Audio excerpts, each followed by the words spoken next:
사랑하는 성도 여러분, 2월 7일 수요일 여러분들의 모든 길 가운데 주님과 동행하시는 축복이 있기를 소망합니다. 오늘 우리가 함께 묵상하실 하나님 말씀은 히브리서 9장 1절에서 10절의 말씀입니다. 첫 언약에도 섬기는 예법과 세상에 속한 성소가 있더라. 예비한 첫 장막이 있고 그 안에 등잔대와 상과 진설병이 있으니 이는 성소라 일컫고 또 둘째 휘장 뒤에 있는 장막을 지성소라 일컫나니 금향로와 사면을 금으로 싼 언약궤가 있고 그 안에 만나를 담은 금 항아리와 아론의 쌍난 지팡이와 언약의 돌판들이 있고 그 위에 속죄소를 덮는 영광의 그룹들이 있으니 이것들에 관하여는 이제 낱낱이 말할 수 없노라. 이 모든 것을 이같이 예비하였으니 제사장들이 항상 첫 장막에 들어가 섬기는 예식을 행하고 오직 둘째 장막은 대제사장이 홀로 1년에 한 번 들어가되 자기와 백성의 허물을 위하여 드리는 피 없이는 아니하나니 성령이 이로써 보이신 것은 첫 장막이 서 있을 동안에는 성소에 들어가는 길이 아직 나타나지 아니한 것이라.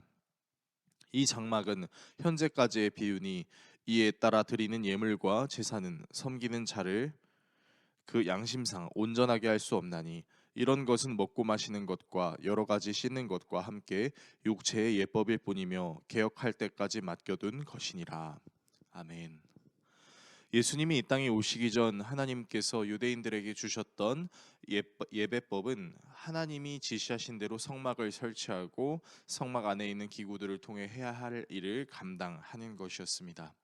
먼저 제사장은 번제단에서 하나님께 드릴 제물을 각을 뜨고 불을 태운 후 번제단 왼쪽 앞에 위치해 있는 물두멍으로 가서 자신에게 묻은 제물의 피를 닦습니다. 그리고 성소로 들어갑니다. 이 성소의 왼쪽에는 등잔대가 있는데 성소는 따로 창문이 없어서 이 등잔대에 불을 붙여 놔야 합니다. 바로 이것이 세상에 비친 교회를 상징하는 것이라고 볼 수 있고요. 맞은편에는 떡상이 있고 그 떡상 위에는 12개의 진설병이 있는데 바로 이스라엘 12지파를 상징합니다.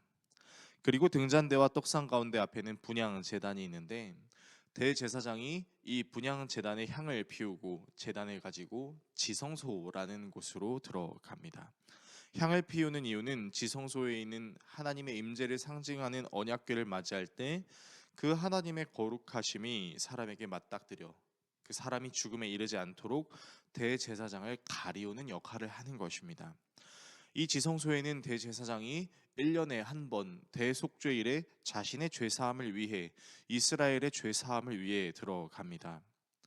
이 언약궤 안에 들어있는 것은 아론의 쌍난 지팡이, 만나가 담겨져 있는 금 항아리, 그리고 언약이 새겨진 두 돌판인데요.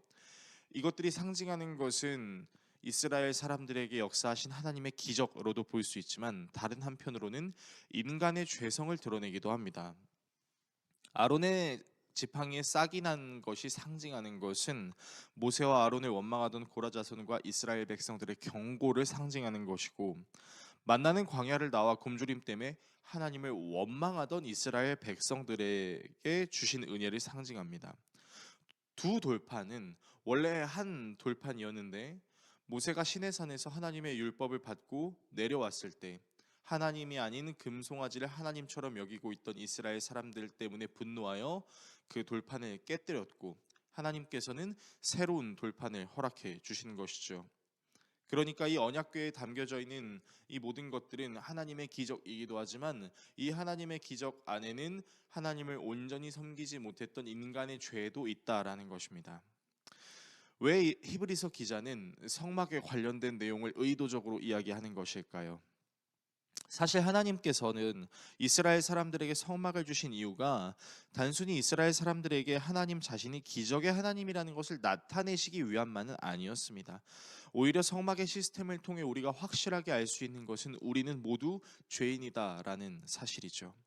번제단에서 흠없는 제물을 각을 떠서 불을 태우는 행위도, 피를 씻는 물두멍도, 등잔대와 떡상과 분향 제단도, 심지어는 지성소에 들어가는 일도 모두 하나님과 관하여 죄의 문제를 다루는 방식을 하나님께서 정해주신 것이죠. 그러나 이 모든 행위 자체가 제사를 섬기는 자나 제사를 드리는 자의 양심을 온전하게 해주지는 않았습니다. 그래서 실제로 지성소에 들어가다 죽음을 맞이했던 제사장이 있었던 것처럼 우리는 여전히 우리의 힘 자체로 온전해질 수 없다라는 사실을 알 수 있지요. 그래서 히브리서 기자는 진정한 개혁은 우리에게 달려있지 않음에 대해서 이야기합니다. 히브리서 9장 9절에서 10절을 읽겠습니다. 이 장막은 현재까지의 비유니 이에 따라 드리는 예물과 제사는 섬기는 자를 그 양심상 온전하게 할 수 없나니 이런 것은 먹고 마시는 것과 여러 가지 씻는 것과 함께 육체의 예법일 뿐이며 개혁할 때까지 맡겨둔 것이니라. 우리를 온전하게 만드는 것은 육체의 예법을 따르는 행위 자체에 있는 것이 아니라 이후에 이 모든 육체의 예법을 완성시키심으로 우리가 하나님께 나아갈 수 있도록 인도하시는 예수 그리스도라는 사실을 히브리서 기자는 이야기하고 싶은 것입니다. 오늘의 말씀을 어떻게 우리의 삶에 적용해야 할까요? 우리의 행위 자체가 우리를 구원으로 인도할 수는 없습니다. 우리를 온전케 하는 것은 오직 예수 그리스도의 십자가와 부활의 은혜이며 그 예수 그리스도의 살과 피를 먹고 마심으로 더불어 예수님과 하나가 되는 것이죠.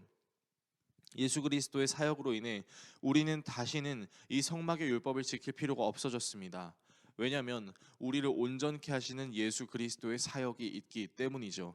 그러니까 개혁이라는 것은 나의 힘에 달려 있는 것이 아니라 내가 예수 그리스도를 믿는 믿음으로 내가 죄인이라는 사실을, 내 스스로 의로워질 수 없는 존재라는 사실을 깨달을 때 우리를 완전히 변화할 수 있는 진정한 개혁이 일어난다라는 것입니다. 저와 여러분이 날마다 이 예수 그리스도를 더 잘 믿는 개혁의 모습으로 하나님께 나아가 하나님께서 기뻐하시는 거룩한 산 제물로 살 수 있기를 예수 그리스도의 이름으로 축원합니다. 기도하겠습니다. 우리를 사랑하시는 하나님 아버지, 진정한 개혁은 나의 행위에 달려 있는 것이 아니라 나로 하여금 주님과 세상 앞에 바른 행위를 할 수 있도록 만들어 주시는 예수 그리스도의 은혜뿐임을 고백하며 나아갑니다. 우리의 행위가 우리 자체를 의에 이를 수 없게 만든다는 사실을 겸손하게 받아들일 수 있는 우리가 되게 하여 주시고 예수 그리스도의 피를 힘입는 것을 기뻐하며 나아가는 우리의 예배가 되게 하여 주십시오. 예수 그리스도의 이름으로 기도드립니다. 아멘.